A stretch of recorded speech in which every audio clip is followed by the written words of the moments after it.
आणि मी कायम डायबेटिक रिव्हर्सलच्या या जर्नीमध्ये पेशंट्सना कायम हे म्हणतो की how many of you loves freedom, किती लोकांना हे फ्रीडम हवं आहे. सगळेजण म्हणतात आम्हाला फ्रीडम हवं. अनफॉर्च्युनेटली डायबिटीस किंवा कुठलाही जेव्हा आपण डिसऑर्डर बोलतो किंवा म्हणतो तर डायबिटीस किंवा डिसऑर्डरमध्ये सगळ्यात दुःखदायी प्रकार काय असतो की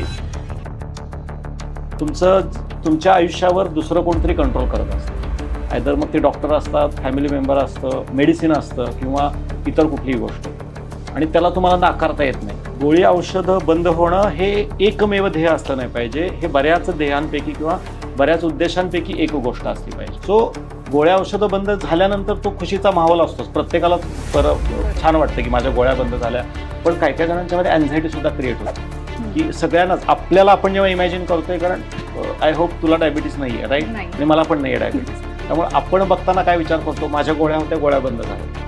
हे एवढं सिम्पल नसतं. ज्या व्यक्तीला 10 वर्ष, 15 वर्ष, 20 वर्ष दररोज गोळ्या औषधं घ्यायची सवय आहे, 3, 4, 5 गोळ्या, किंवा त्याला रोज इन्शुलिन टोचून घ्यायची सवय आहे, त्याच्या गोळ्या बंद होतात ना, तर 30 ते 40% लोक पॅनिकमध्ये जातात. त्यांना रात्री झोप लागत नाही, त्यांना वाटते, म्हणतात डॉक्टर एखादी तरी गोळी ठेवू का. त्यांचं लाईफस्टाईल मॉडिफिकेशन केल्याच्या नंतर त्यांचं रिव्हर्सल होतं, अगदी मान्य. तुम्ही मोटिवेट केलं, तुमचे पेशंट्स मोटिवेट झाले, पण ते मोटिवेशन टिकवायचं कसं? आज आपल्याकडे जी लोक डायबिटीस फ्री फॉरएव्हरला जॉईन होतात, यू डोंट बिलीव्ह 40% लोक की कुणा ना कुणाकडे बघून इन्स्पायर झाली. तर की एक वेळ डायबिटिक रिव्हर्स करणं सोपं आहे. रिव्हर्स केल्यानंतर तो सस्टेन करण्यासाठी सगळ्यात जास्त जिगर लागतो. ॲक्च्युली पिझ्झा खाताना त्याला पण तेवढं दुःख होत असतं, आणि त्यालाही माहीत असतं की मी कचरा खातोय. फक्त काय की त्याच्या त्या रिपोर्टमध्ये दिसत नसतं. इथं कसं आहे, रिपोर्टमध्ये दिसलं आहे, त्यामुळे तुम्ही अवेअर झालेला आहे. So awareness is important. So diabetic reversal creates awareness. आता तुम्ही स्वतःसमोर गोल ठेवा की मी माझी बॉडी एवढी फिट बनवीन की मला मे बी नर्मदा परिक्रमा करता आली पाहिजे, मला मे बी एव्हरेस्ट बेस कॅम्पला जाता आलं पाहिजे, मला मे बी मॅरेथॉन पळता आली पाहिजे. Once you become diabetes free forever, set new goal, healthy and fit forever, become healthy and fit forever and remain for lifetime. That's it.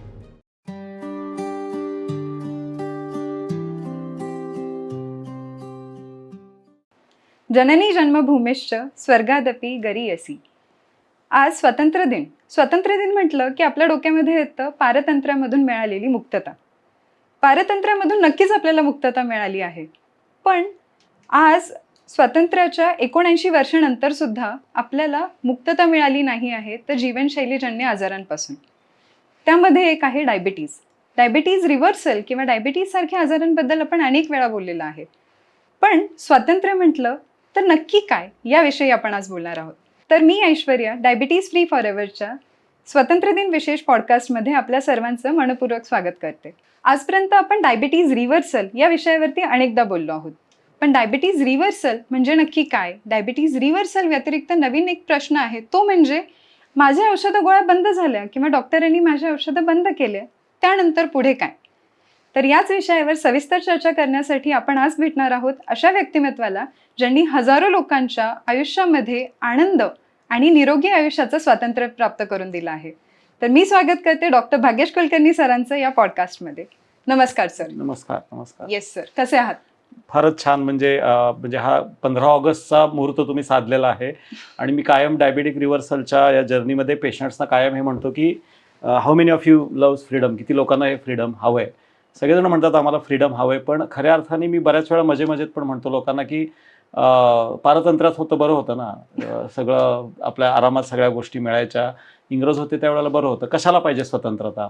तर थोड्या वेळ हे डायबिटिक पेशंट्स विचार करतात आणि म्हणतात की पारतंत्र्यात जेव्हा आपण असतो ना, त्यावेळेला आपल्या मनाप्रमाणे आपल्याला आयुष्य जगता येत नाही, आणि कुठल्याच व्यक्तीला, कुठल्याच माणसाला सगळ्यात जी प्रिय व्यक्ती असती, प्रिय गोष्ट असती, ती म्हणजे स्वतंत्रता. कारण जेव्हा माझ्या आयुष्यावर दुसरा कुठला तरी व्यक्ती कंट्रोल घेतो किंवा कंट्रोल करायचा प्रयत्न करतो, त्यावेळेला कुणालाच आवडत नाही. म्हणजे आय होप तुला तुझ्या बाबतीत पण जर का म्हणलं की कुणी जर का मला एखादी गोष्ट करू नको म्हणलं, आपल्या लहानपणापासून एखादं लहान मूल जरी बघितलं आपण, तरी करू नको म्हणलं की त्याला वाटतं की का नाही करायचं, म्हणजे बरोबर आहे का चूक नंतर, मग तर मी मुद्दामून करणार. अगदी बरोबर. सो अनफॉर्च्युनेटली डायबिटीस किंवा कुठलाही जेव्हा आपण डिसऑर्डर बोलतो किंवा म्हणतो, तर डायबिटीस किंवा डिसऑर्डरमध्ये सगळ्यात दुःखदायी प्रकार काय असतो की तुमच्या आयुष्यावर दुसरं कोणतरी कंट्रोल करत असतं. आयदर मग ते डॉक्टर असतात, फॅमिली मेंबर असतं, मेडिसिन असतं किंवा इतर कुठलीही गोष्ट, आणि त्याला तुम्हाला नाकारता येत नाही. म्हणजे मला त्या गोष्टीला नकारून सोडून नाही देत आहे. त्यामुळं फारच छान मुहूर्त तुम्ही साधलाय असं मी म्हणेन की 15 ऑगस्टच्या दिवशी आपल्याला स्वातंत्र्याबद्दल बोलता येते. आणि सब्जेक्ट पण माझा फार फेवरेट आहे की व्हॉट इज आफ्टर रिव्हर्सल, कारण खूप सारे डायबेटिक पेशंट्स याबद्दल सतत विचारत असतात, झालं आता डायबेटिक रिव्हर्सल, आता आम्ही खायला मोकळे झालो का?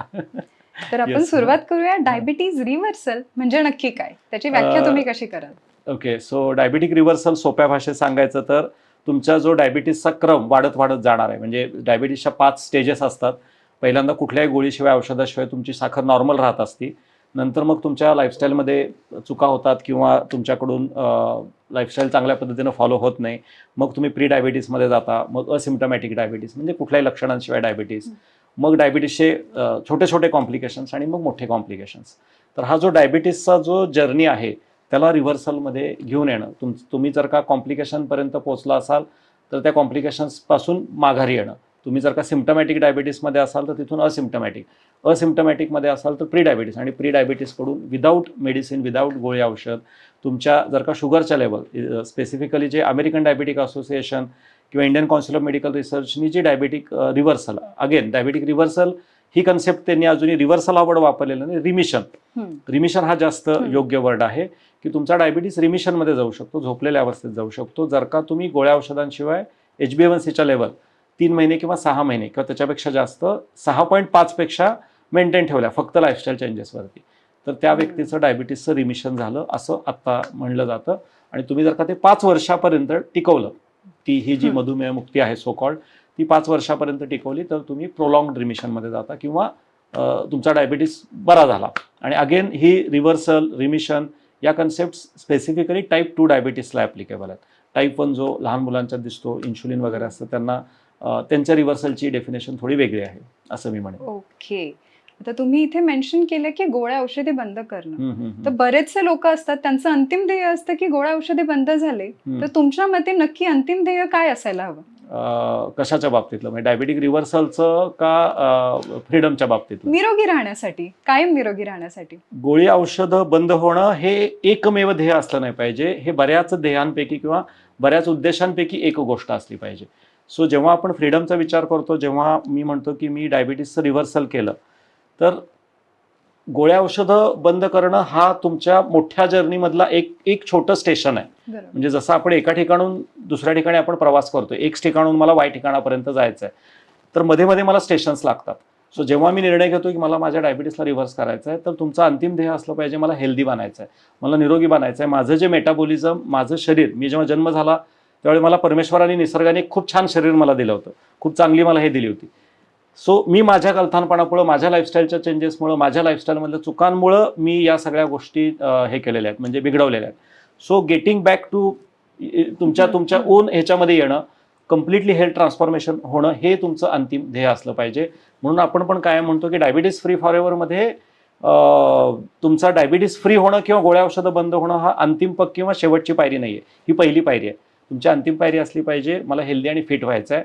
आणि मग त्याच्यात हे छोटे छोटे स्टेशन लागायला सुरुवात होती. जेव्हा तुम्ही डायबिटिक रिव्हर्सलचा जर्नी सुरू करता त्यावेळेला गोळ्या औषधांचे डोस कमी झाले, सिम्प्टमॅटिक इम्प्रूव्हमेंट झाली, लक्षणं माझी कमी झाली, माझं वजन वाढलं होतं ते कमी झालं, आता कोलेस्ट्रॉलच्या गोळ्या बंद झाल्या, HbA1c 6च्या खाली आलं, GTT नॉर्मल आली, आणि मग मी हेल्थ ट्रान्सफॉर्मेशनकडं पर्यंत पोहोचलो. सो हे सगळे छोटे छोटे टप्पे आहेत. तर त्यात एक टप्पा, एक स्टेशन असं येतं की आता तुम्हाला गोळ्या औषधांची गरज नाही लागत. पहिल्यांदा मला गोळ्या औषधांची गरज का लागत होती, कारण बाकीच्या माझ्या शरीराचं मेटाबॉलिझम इनकॅपेबल होतं त्या शुगर लेवल कंट्रोलमध्ये आणण्यासाठी, आणि शुगर लेवल खूप जास्त वाढल्या तर त्या मला कॉम्प्लिकेशन्सकडे घेऊन जाऊ शकतात आणि मला त्या मृत्यूपर्यंत किंवा दुर्धर समस्यांकडे घेऊन जाऊ शकतात. तो माझ्याकडे त्यावेळी ऑप्शन नव्हता. Now I have created a certain option. मी असा एक ऑप्शन तुमच्या ह्याच्यामध्ये आणला, लाईफस्टाईल चेंजेसचा असा ऑप्शन आणला की तुमच्या शुगर लेवल आता नॅचरली नियंत्रणात राहायला लागल्या, त्यामुळे तुम्हाला गोळ्यांची आवश्यकता भासत नाही.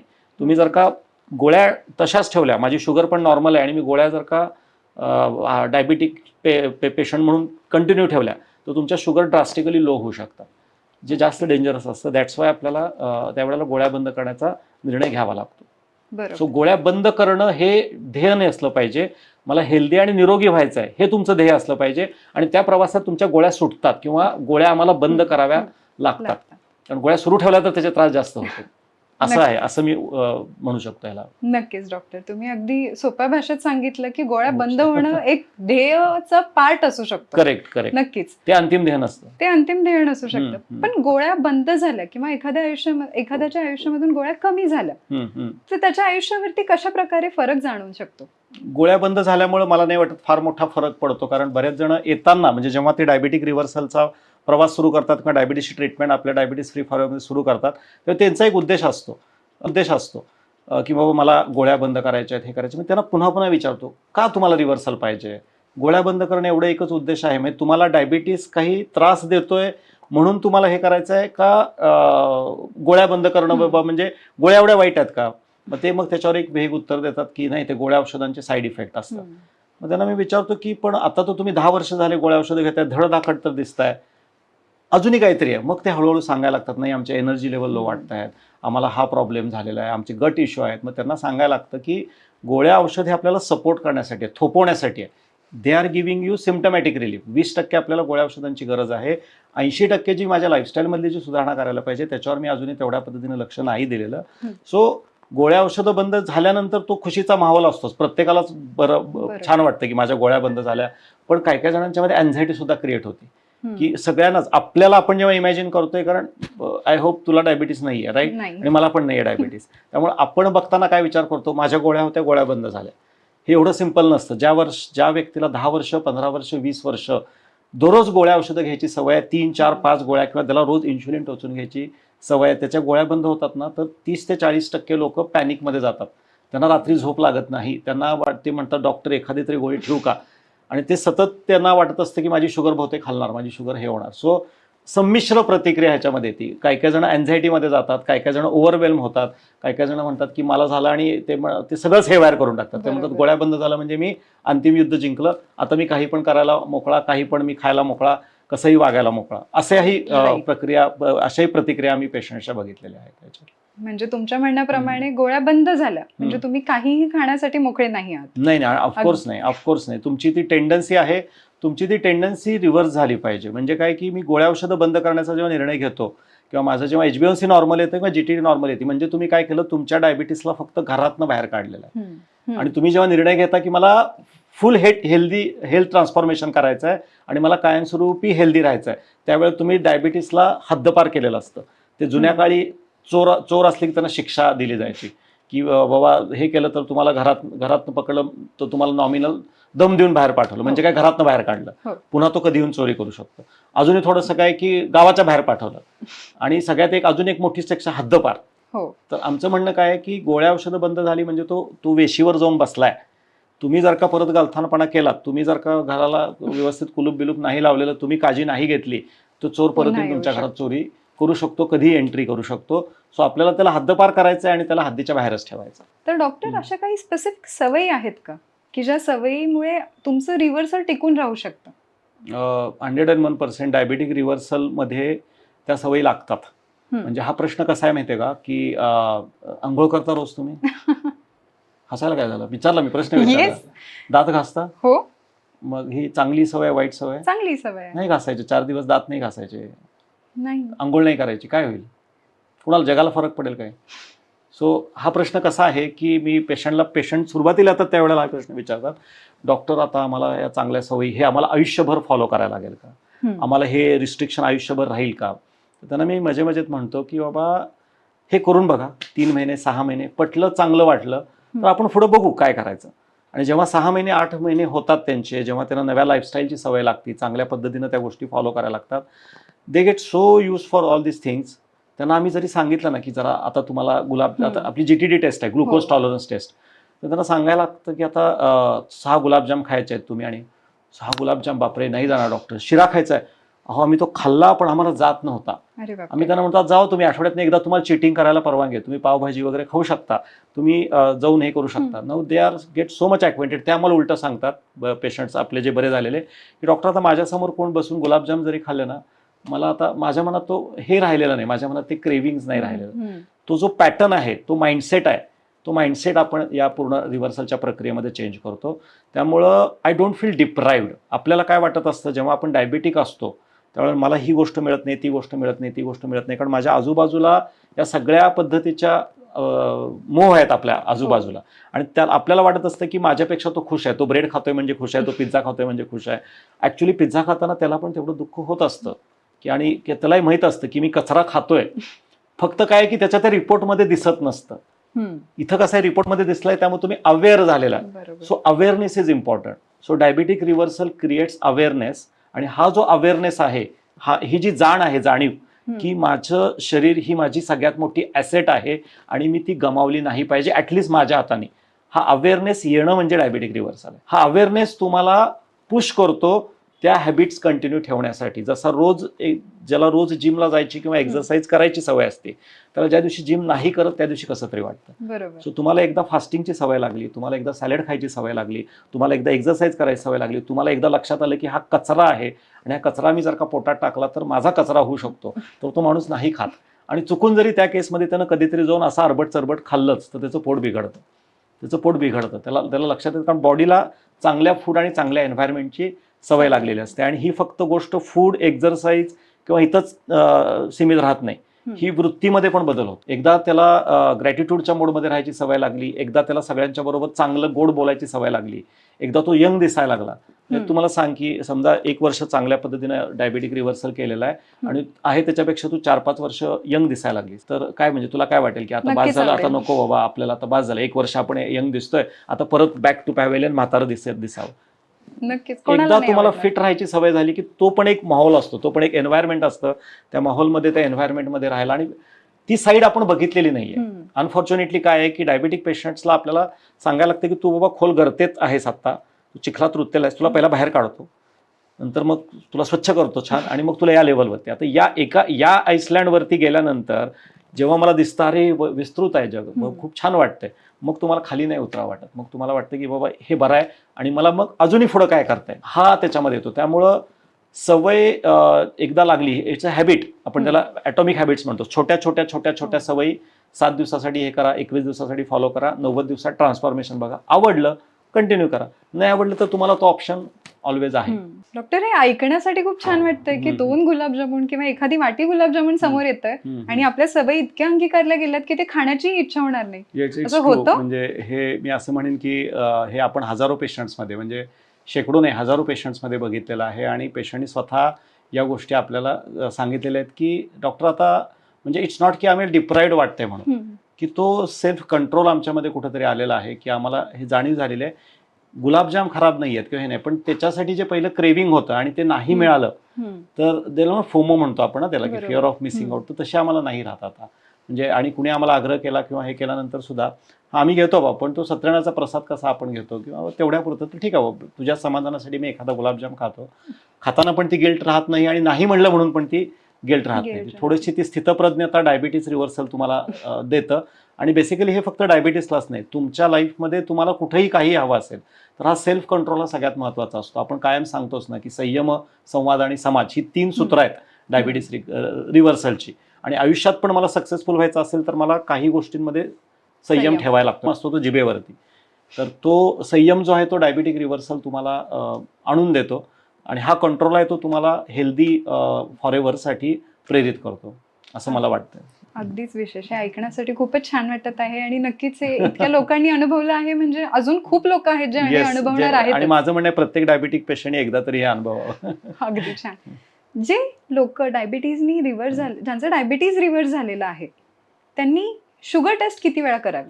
येस, मी कायम हे म्हणतो की खूपच चांगला प्रश्न आहे की डायबिटीस रिव्हर्स झाल्यानंतर मग परत हे करायचं नाही का, तर आम्ही म्हणतो मॉनिटरिंग करत राहिलं पाहिजे. कारण तुमची टेंडन्सी आहे, मे बी तुमच्या आजूबाजूचं एन्व्हायरमेंट जे आहे ते तुम्हाला डायबिटीस बनवण्यासाठी असू शकतं. सो जर का माझ्या आजूबाजूचं एन्व्हायरमेंट, माझी फॅमिली, माझं किचन आणि हे जर का बदललेले नसतील तर तुम्ही त्या एन्व्हायरमेंटमध्ये आहात. म्हणजे याला सोपं एक्झाम्पल कसं सांगायचं की मला माहिती आहे की मला समजा अस्थमाचा, दम्याचा त्रास आहे, ओके, आणि दम्या होण्यामागचं कारण आहे की माझ्या आजूबाजू मी कोंदट वातावरणात किंवा ह्याच्यात राहतोय. मी तुमची दम्याची ट्रीटमेंट दिली, तुमचा अस्थमा बरा पण केला, पण जर का आजूबाजूचं एन्व्हायरमेंट मी बदललेलं नसेल, पुन्हा तुम्ही त्या एन्व्हायरमेंटमध्ये गेलात की काय होणार की तुमचा दमा किंवा अस्थमा परत वाढणार. वाढून. सो डायबिटिक पेशंटचं जर का एन्व्हायरमेंट त्याच्या आजूबाजूचं बदललं नसेल तर पुन्हा तो डायबिटीस परतून येऊ शकतो आणि तो येणार नाही हे बघण्यासाठी मॉनिटरिंग म्हणजे 3 महिन्यातून एकदा, 6 महिन्यातून एकदा किंवा ॲटलिस्ट वर्षातून एकदा काही सेट ऑफ टेस्ट आपण डायबिटीस रिव्हर्स झाल्यावर पण सांगतो की तुम्ही मॉनिटर करत राहा, तुम्ही चेकअप करत राहा. आणि जरुरी नाही तुमचं डायबिटीसचं रिव्हर्सल झालेलं आहे, पुढे जाऊन तुम्हाला कोलेस्ट्रॉल वाढून हार्ट अटॅक येऊ शकतो, हृदयाचा त्रास होऊ शकतो, ब्रेन स्ट्रोक होऊ शकतो. मग असं नाही ना की डायबिटीस रिव्हर्सल झालं म्हणजे मी आता कायमस्वरूपी हे झालो. दुसरी कुठलीही रिस्क मला होऊ शकते. तर तुम्ही बरं झाल्यावरती सुद्धा म्हणजे we will be the happiest person. आमचं म्हणणं आहे की तुमचं डायबिटिक रिव्हर्स झालं आयुष्यभर हे राहू, पण त्या केसमध्ये तुम्ही इमिजिएटली त्या डॉक्टरांचं किंवा त्या मॉनिटरिंग बंद करणं हे हितावं नाही.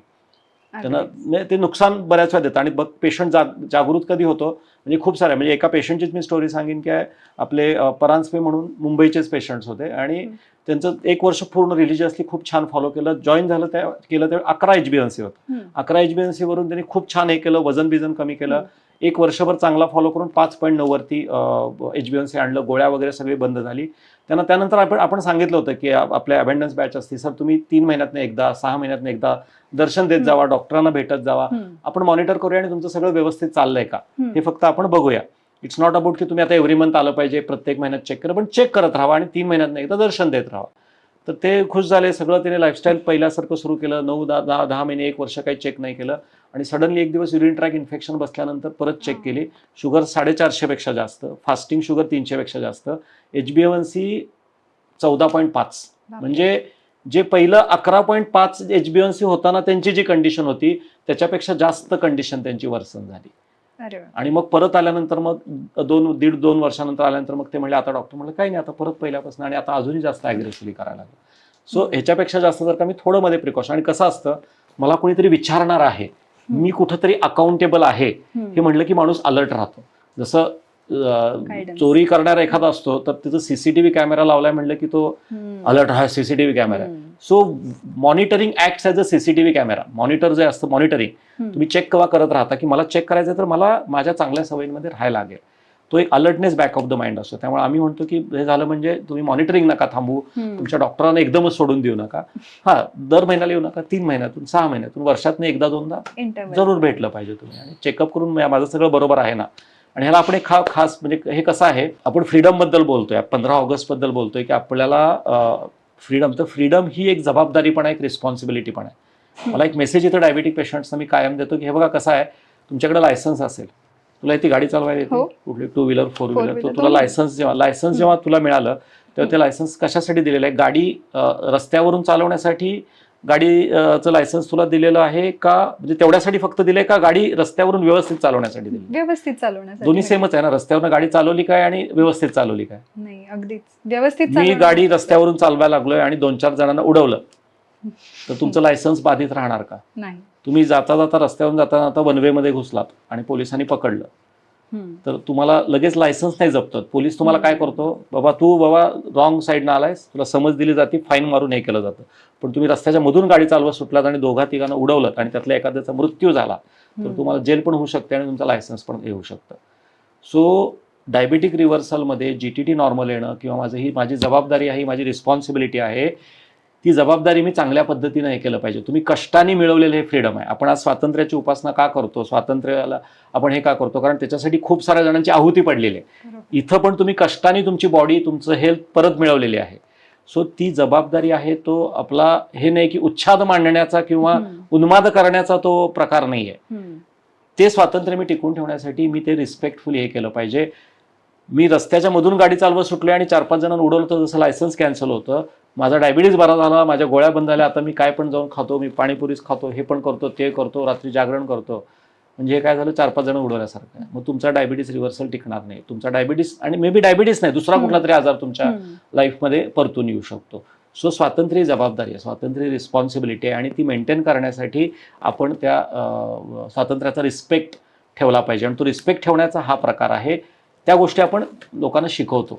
त्यामुळे मी कायम म्हणतो की एक वेळ डायबिटिक रिव्हर्स करणं सोपं आहे. तो रिव्हर्स केल्यानंतर तो सस्टेन करण्यासाठी सगळ्यात जास्त जिगर लागते. कारण जो डेटा आहे, डॉक्टर रॉय टेलर यांचा फेमस स्टडी आहे, तर त्यांनी 5 वर्ष अशा पेशंटचा त्यांनी लॉंग टर्म स्टडी केला होता की डायबिटिक रिव्हर्सल झाल्यावर पुढं काय. यू डोंट बिलीव्ह, पहिले 1 वर्षापर्यंत टिकवणारे 84% होते, पण 5 वर्ष का त्याच्यापेक्षा जास्त टिकवणारे फक्त 31%, 31% लोकच फक्त 5 वर्ष किंवा 6 वर्षापर्यंत टिकू शकले. हा लॉंग टर्म स्टडी आहे.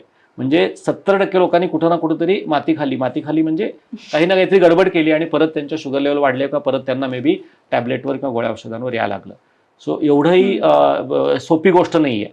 तिथंही हँड होल्डिंग लागतं, रादर तिथं जास्त हँड होल्डिंग लागतं. आणि मी कायम ह्याच्यासाठी एक्झाम्पल देतो, तुम्ही जेव्हा डायबेटिक रिव्हर्सलचं हे विचार करताय, consider this as a systemic investment plan. सारखा विचार करा की मला हे 5 वर्ष मला हेल्थसाठी द्यायचे आहेत, तेव्हा मला हेल्दी आणि फ्री व्हायचं आहे, मला फक्त रिपोर्ट नाही नॉर्मल ठेवायचे आहेत, तर मला कम्प्लीट ट्रान्सफॉर्मेशनपर्यंत मला पोहोचायचं आहे.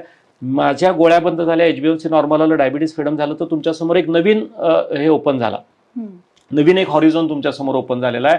आता तुम्ही स्वतःसमोर गोल ठेवा की मी माझी बॉडी एवढी फिट बनवीन की मला मे बी नर्मदा परिक्रमा करता आली पाहिजे, मला मे बी एव्हरेस्ट बेस कॅम्पला जाता आलं पाहिजे, मला मे बी मॅरेथॉन पळता आली पाहिजे. सो तुम्ही हायर गोल ठेवा. Try to excel in your health. Take diabetes as a opportunity to become free, त्यातनं बाहेर पडण्याची. टेक डायबिटीज फ्री होणं ही अपॉर्च्युनिटी बघा हेल्थ ट्रान्सफॉर्मेशनची, आणि हेल्थ ट्रान्सफॉर्मेशनमध्ये एक्सिलंट होण्याचा प्रयत्न करा. आणि हे एक्सिलंट म्हणजे हा सिंपल प्रश्न आहे की मला किती दिवस बरं राहायचं आहे असं विचारल्यासारखं आहे. सो आन्सर काय असणार आहे? किती दिवस बरं राहायचं आहे? कायमस्वरूपी. मग मला जर का कायमस्वरूपी बरं राहायचं आहे तर माझी जी रुटीन आहे, माझं जी लाईफस्टाईल आहे, ते मी त्या पद्धतीचं कायमच चांगलं ठेवण्याचा प्रयत्न केला पाहिजे. एफर्ट्समध्ये कमी पडू नका. कंट्रोलेबल जे फॅक्टर आहेत ते आपण डेफिनेटली कंट्रोल करू शकतो. काही गोष्टी अनकंट्रोलेबल आहेत. तुमची बायको चिडणार का तुमच्यावरती, मुलगा असं वागणार का, हे तसं होणार का, बॉस, अनकंट्रोलेबल. पण तुम्ही शांत राहू शकता, तुम्ही रिस्पॉन्स चांगला करू शकता. पुढच्यानी काय तुम्हाला दिलेलं आहे त्याला नाही म्हणू शकता तुम्ही. ताटात काय वाढून घ्यायचं आहे हे तुम्ही करू शकता. सकाळी लवकर उठू शकता, तुमचं तुम्ही वेळेवर झोपू शकता. मोबाईल किती स्क्रॉल करायचा आहे, मोबाईल तुम्हाला सांगतो का स्क्रॉल कर रे बाबा, मला स्क्रॉल कर रे. कंट्रोल आहे ना. हा जो कंट्रोल आहे हा एकदा तुम्ही शिकलात आणि तुम्ही जर का एक्सेल करण्याचा प्रत्येक गोष्टीमध्ये प्रयत्न केला तर नथिंग इज इम्पॉसिबल. मग तिथे येतो तो माइंडसेटचा ॲटिट्यूड येतो. हा फ्रीडम माइंडसेट आहे ना, हा सगळ्यात महत्त्वाचा असतो आणि DFFमध्ये ह्याला जास्त महत्त्व देतो आपण. त्यामुळे डॉक्टर भाग्येश कुलकर्णींची पण एक हे आहे याच्यामध्ये की आपके डायबिटीज रिव्हर्सल के साथ भी और आपके डायबिटिक रिव्हर्सल के बाद भी. LIC कडून चोरलाय आपण म्हणतो ते आपके जिंदगी के साथ कर. तर आम्ही म्हणतो की डॉक्टर भाग्येश कुलकर्णी आणि DFFची टीम जास्त अलर्ट असते, जास्त टच पॉईंट्स आहेत तुमचा डायबिटिक रिव्हर्स झाल्यावरती. Because we believe in sustainability, long term sustainability वरती आपण जास्त बिलीव्ह करतो. अगदी छान. तुम्ही उदाहरणं खूप छान दिली की ते सगळ्यांनाच लागू पडतील आणि सगळ्यांच्या नक्कीच लक्षात येईल की लाईफस्टाईल कशी मेंटेन आणि हे केलेलं आहे, हजारो लोकांनी हे केलेलं आहे. त्यामुळे म्हणजे उदाहरणं म्हणजे अशी लाईव्ह कितीतरी एक्झाम्पल रात्री मी 12 पर्यंत बोलू शकतो असे एवढ्या असं एक उदाहरण तुमच्या लक्षात येते की ज्यांनी खूप वर्ष यांचं डायबिटीज. हो, 2020-2021 पासूनचे आपले वेगवेगळ्या वयोगटातले, वयवर्ष 40 पासून याच्यापर्यंत, नाशिकचे Shrikant Chandratre at the age of 79, 2020-2021 मध्ये त्यांनी हे सुरू केलं होतं. आज आपण 2025-26 मध्ये आहोत. 6 वर्ष झाली एकदम हे केलेलं आहे. 2022 पुण्यातल्या अश्विनी कुलकर्णी सुरुवात केली, 18 HbA1c होतं, आज 5.5 आहे. अजूनपर्यंत एकदाही गोळी घ्यायला लागलेली. अर्थराराना, मालाराना, तुम्ही कुठली महाराष्ट्रातली कुठलीही सिटी सांगा, मी तुम्हाला मिनिमम 100 लोकांची नावं सांगू शकतो की त्यांनी 5 वर्षापेक्षा जास्त, कोणी 3 वर्षापेक्षा जास्त, कोणी 4 वर्षापेक्षा जास्त. 2015-2016च्या गौरांगी कुलकर्णी म्हणून आपल्या पेशंट होत्या, आता 10 वर्ष होतील या गोष्टीला.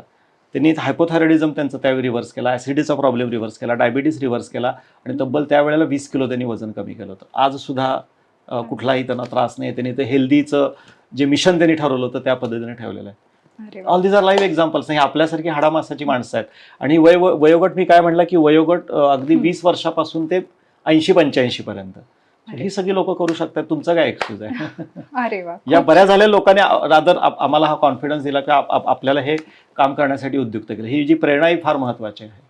खरंच हे खूप मोटिवेशनल आहे, खूप प्रेरणादायी आहे की हे लोक करू शकतात तर नक्कीच आपणही करू शकतो. Anybody can do this. Anybody can do this. Is very simple. Yes sir. आता तुम्ही मेन्शन केलं की डायबिटीज रिव्हर्सल झाल्याच्या नंतर ते त्यांचे लाईफस्टाईल कंटिन्यू करत आहेत, पण काही अशी लक्षणं आहे का जी लक्षणं आपल्या लक्षात आली त्यानंतर आपण समजू शकतो की बाबा ते त्यांच्या ट्रॅकवरून कमी होतात आहेत किंवा ट्रॅकवरून घसरतात आहेत? हो, लक्षात येऊ शकतं. म्हणजे मॉनिटरिंग करण्याच्या अगोदर थोडी अंगावर सूज वाढणं, थकवा जाणवणं, हातापायाला मुंग्या येणं, हे काही साईन्स आणि सिम्पटम्स आहेत. त्याच्यावरती आपल्याला थोडं जाणीव होऊ शकते की आहे. त्यावेळी तुम्ही चेक करणं, शुगर चेक करणं आणि ज्या बेसिक टेस्ट आहेत त्याला आपण इन्शुलिन रेजिस्टन्स म्हणतो तो सायलेंटली वाढू शकतो. तर तो तुम्ही चेक करणं गरजेचं असतं. यात फास्टिंग इन्शुलिनच्या लेवल असतात किंवा व्हिटॅमिन B12, व्हिटॅमिन D, जे मगाशी मी म्हटलं की monitoring is required at interval basis. हे तुम्ही केलं तर तुम्हाला आणि बॉडी पण सिग्नल देते की जरा ट्रॅकवरनं घसरलेलं आहे, तुम्हाला डल फिलिंग यायला लागतं, थोडंसं थकवा जाणवायला लागतो, झोप थोडी डिस्टर्ब होती, हे काही लक्षणं बॉडी दाखवायला लागते. Then you should get alert. तुम्हाला लक्षात येतं की कुछ तो गडबड आहे. म्हणजे बॉडी सायन्स तर बॉडी देते, फक्त 100% आपल्याला तिथे लक्ष द्यायला हवं. लक्ष देणं गरजेचं असतं याच्यातलं. आता याच्यामध्ये मी हे रिलॅप्स हा एक नवीन कन्सेप्ट मी ऐकलं होतं. रिलॅप्स म्हणजे नक्की काय? रिलॅप्स हा नवीन तसा वर्ड नाहीये, डायबिटीसच्या बाबतीत आहे. आपण टायफॉइड रिलॅप्स ऐकलेला आहे, फिवरचा रिलॅप्स ऐकलेला आहे. सो जंतू माझ्यातले कमी झाले होते, पूर्ण नाहीसे झाले नव्हते, आणि परत मी त्याला फिडिंग करणारं एन्व्हायरमेंट दिलं आणि त्यामुळे परत आलं. हे कसं असतं की एखाद्याला ताप सर्दी खोकला झाला, डॉक्टर सांगतात 5 दिवस घरी बसायचं, विश्रांती घ्यायची, तिखट तेलकट काही खायचं नाही, आणि मी सांगतोय त्या गोळ्या औषधं घ्यायची. आता हा काय करतो, 2 दिवसात गोळ्या औषधं घेतली की बरं वाटायला लागतं, मग बाहेर जातो, भजी खातो आणि आईस्क्रीम पण खातो. घरी आल्यानंतर त्याचा ताप परत काय होतो, ह्याला म्हणतात रिलॅक्स. परत तुम्ही डॉक्टरांकडे गेलो, डॉक्टर काय म्हणतात, मी तुला सांगितलं होतं 5 दिवस तिखट तेलकट खायचं नाही, बाकीच्या गोष्टी हे करायच्या नाही, तू काय केलंस बाबा, बरं वाटायला लागलं म्हणून हे केलं. सो सेम गोष्ट डायबिटिक रिव्हर्सलची सुद्धा आहे. डायबिटीस माझा रिव्हर्स झाल्यानंतर जेवढे वर्ष मला डायबिटीस होता, साधारण आमचं म्हणणं आहे की मिनिमम तेवढा कालावधी तरी तुम्ही ते चांगले बदल, म्हणजे माझं 4 महिन्यात हुर्रे माझं HbA1c नॉर्मल आलं. म्हणजे मला 15 वर्षापासून डायबिटीस आहे, तो एका दिवसात नाही डेव्हलप झालेला. भले तुमचा डायबिटीस 4 महिने, 8 महिने, 1 वर्षात रिव्हर्स झालाय, तरी सुद्धा मिनिमम आम्ही म्हणतो जेवढे वर्ष तुम्हाला डायबिटीस आहे, जेवढे वर्ष तेवढे महिने तरी त्या चांगल्या सवयी फॉलो करण्याचा किंवा हे करण्याचा प्रयत्न करा. मग पुढे तुम्ही 100% ठेवू नका. ताप सर्दी खोकल्याचा जो त्याला इन्क्युबेशन पिरियड असा वर्ड आहे ऍक्च्युली, इन्क्युबेशन पिरियड, की एवढ्या याच्यात ते जंतू असतात तुमच्या, त्यामुळे तुम्ही अलर्ट राहिलं पाहिजे, त्यांना फेवरेबल वातावरण देऊ नका. डायबिटीसचं पण तसंच आहे. डायबिटिक रिव्हर्स झाल्यानंतर तुम्हाला तो आयडेंटिफाय करता आला पाहिजे की माझ्या घराच्या बाहेर गेलाय, वेशीच्या बाहेर गेलाय का हद्दपार झालाय. जोपर्यंत तो हद्दपार होत नाही तोपर्यंत तुम्ही अलर्ट राहणं गरजेचं आहे, नाहीतर परत तुमच्या घरावर दरोडा पडणार. डायबिटीस हा त्या पाकिस्तानच्या शत्रूसारखा आहे, भागने के बाद फिर पलट के आता है. त्यामुळं डायबिटीसला पळून गेल्यानंतर सुद्धा तो हद्दपार झालाय का हे इन्शुअर करायचं, आणि हद्दपार कसा झाला हे इन्शुअर करण्याचा क्रायटेरिया काय सांगितला, तुमच्या बॉडीलाच एवढं ट्रान्सफॉर्म करा, एवढी मसलची स्ट्रेंथ तुमची चांगली बनवा की तुमची बॉडी मॅरेथॉनसाठी प्रिपेअर झाली पाहिजे, एव्हरेस्ट बेस कॅम्पसाठी प्रिपेअर झाली पाहिजे. हे तुम्ही मेंटेन ठेवण्याच्या चक्करमध्ये ह्या सगळ्या गोष्टी तुमच्या इझिली हे होऊन जातात, नॉर्मलाइज होऊन जातात. ही अॅनॉलॉजी आहे याच्यातली. सो तुमचं नवीन गोल असतं healthy and fit for ever. Once you become diabetes free forever, now set new goal, healthy and fit forever. Become healthy and fit forever and remain for lifetime. That's it. अगदी छान.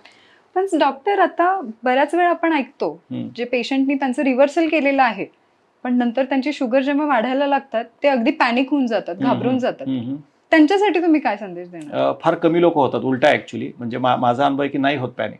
Okay. त्यांना, कारण त्यांना ते trick माहित असते. म्हणजे आपल्याकडे येणारे 50 आपण जेव्हा डायबिटीस फ्री फॉर एव्हर जाताना त्यांना आपण ट्रिक देऊन ठेवतो, त्याला आम्ही तो डेव्हिएशन प्रोटोकॉल, त्याला मी घोस्ट प्रोटोकॉल असं नाव दिले, भूताचा प्रोटोकॉल, की असं होणार तुमच्या लाईफमध्ये कधीतरी. तर त्यावेळेला काय टेक्निक असतात आणि त्या टेक्निक काय असतात हे जर का समजून घ्यायचं असेल, या डायबिटीस फ्री फॉर एव्हर ती टेक्निक्स आहेत. आता नाही ते कसं आहे, ते कसला मार्ग म्हणतात त्याला, काय म्हणतात ते, एक वर्ड आहे ना, खुशकीचा मार्ग असा काहीतरी वर्ड आहे ना, की तो डायबिटीस फ्री झाल्यावर आम्ही सांगतो. नाहीतर पहिल्यांदा ते चिटिंग सांगितलं तर लोक ते आता हे करायला लागतील. पहिलं डायबिटीस फ्री व्हा, नंतर डेव्हिएशन झाल्यावर असं थोडंफार फ्लक्च्युएशन झालं की काय करायचं, कारण होतच, फेस्टिव्ह होऊ शकतो, ट्रॅव्हल होऊ शकतं, हे होऊ शकतं. तर त्यावेळी प्रिकॉशन काय घ्यायचे, आणि प्रिकॉशन घेऊन पण जर का आलं तर तुम्ही परत तुमची गाडी रुळावर कशी आणायची आहे आणता येते. सो ते डोंट गेट पॅनिक. त्यांना माहित असतं काय ती ट्रिक आहे, ती काय फॉलो करायची, आणि बिलीव्ह मी 14 ते 18 दिवसात गाडी रुळावर येते परत. 14 ते 18 दिवस. प्रोलॉंग फास्टिंग म्हणून एक प्रकार आहे, जास्त काही नाही, 7 दिवस. थोडंसं क्लू देतो मी, 6 to 7 days ज्यूस फास्ट म्हणून एक सोपा प्रकार असतो. 6 ते 7 दिवस ज्यूसवरती आणि 1 दिवस फक्त पाण्यावर राहायचं असतं. That's it.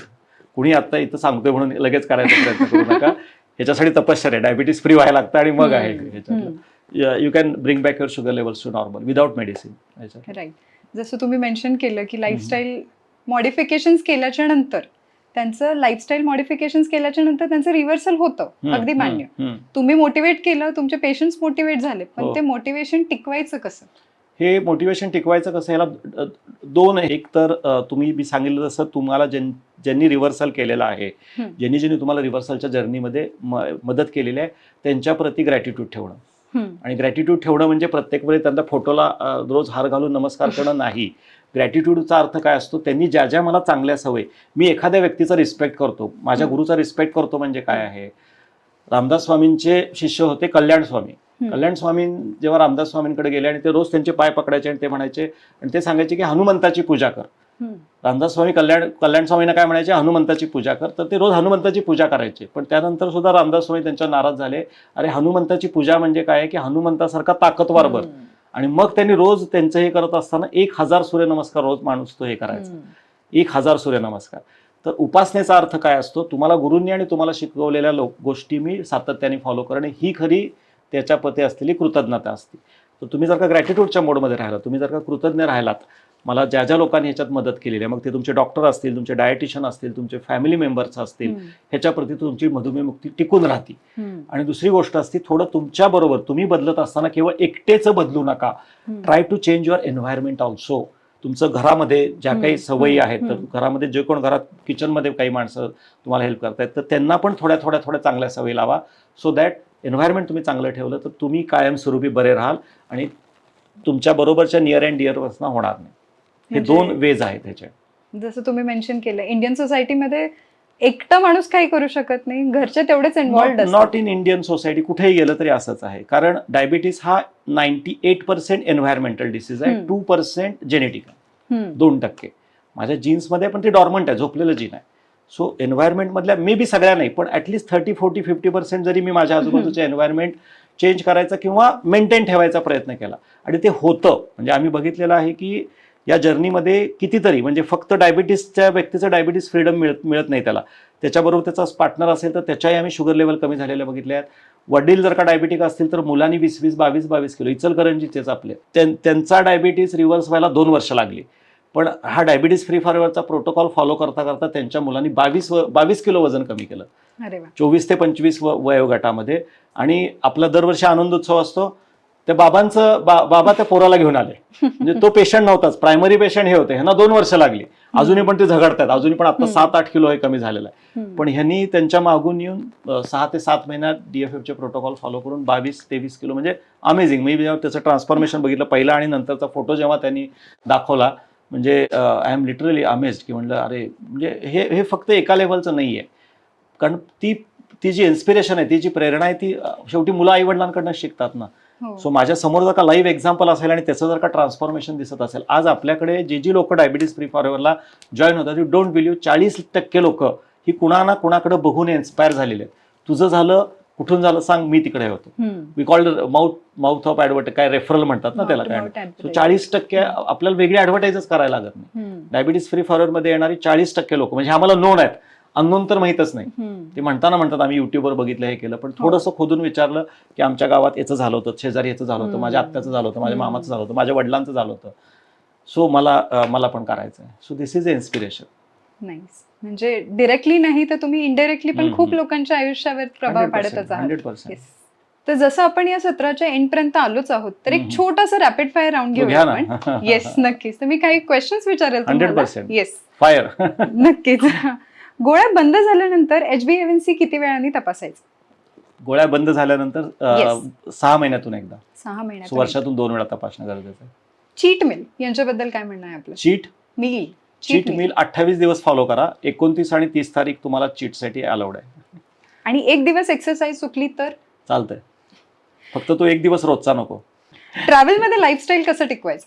ट्रॅव्हलमध्ये लाईफस्टाईल खूप सोपं आहे. ट्रॅव्हलमध्ये भुकेपेक्षा 30 ते 40% कमी खायचं, एका जेवणात एकच ग्रेन घ्यायचं आणि रात्रीचं जेवण लवकरात लवकर करायचं. वेट गेन व्हायला लागलं तर? वेट गेन व्हायला लागलं तर डायबिटीस फ्री फॉरएव्हरच्या डॉक्टरांना भेटायचं. स्ट्रेसमुळे शुगर वाढू शकते का? 100%. रिव्हर्सल नंतर फ्रुट्स खाऊ शकतो का? येस, रिव्हर्सलमध्ये पण फ्रुट्स खाऊ शकतो, योग्य पद्धतीनं खाल्ले तर. रिव्हर्सल झाल्याच्या नंतर अॅन्युअल हेल्थ चेकअप किती महत्वाचे आहे? अॅन्युअल हेल्थ चेकअपमध्ये त्याचं उत्तर दडलेल्या वर्षातून एकदा. तर आजच्या पॉडकास्टमध्ये आपल्याला खूप सुंदर माहिती खूप सोप्या पद्धतीने डॉक्टर भाग्येश कुलकर्णी सरांनी आपल्याला सांगितली. तर तुम्हाला यापैकी कोणती अशी माहिती आहे की जी खूप महत्त्वाची वाटली, ती नक्की आम्हाला कमेंट्समध्ये कळवा. आणि त्या व्यतिरिक्त आपला मेन उद्देश आहे की आपल्याला याबद्दल अवेअरनेस क्रिएट करायचा आहे आणि मॅक्झिमम लोकांपर्यंत पोहोचवायचं आहे. त्यासाठी नक्कीच लाईक, सबस्क्राईब आणि कमेंट